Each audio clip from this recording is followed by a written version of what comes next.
बोझ से कचाने लगता है। तो नबी करीम सल्लल्लाहु ताला अलैहि वसल्लम ने फितने की जगह से उनकी हिफाजत फरमाई है और ऐसे वहम से बचाया है जो इन अमूर के बायस उनकी नबूवत पर जरा या शान इस्तफ़ा में कदाह या रुतबे की कमी या असमत के ज़ाफ़ की जानिब आगे दौड़ता। बस नबी करीम सल्लल्लाहु ताला अलैहि वसल्लम ने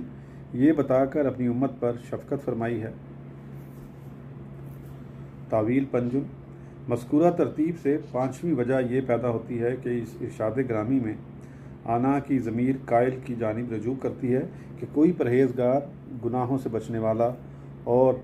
कितना ही पाकीज़ा क्यों ना हो, लेकिन वो ये ख्याल न करे कि मैं हज़रत यूनुस अलैहिस्सलाम से बेहतर हूँ कि अल्लाह ताला ने तो उनके बारे में ये कुछ फरमाया है। ख़बरदार, नबूवत का मकाम बहुत अफजल व आला और बुलंद व बाला है और ये मज़कूरा कमालात उसके सामने एक राई के छोटे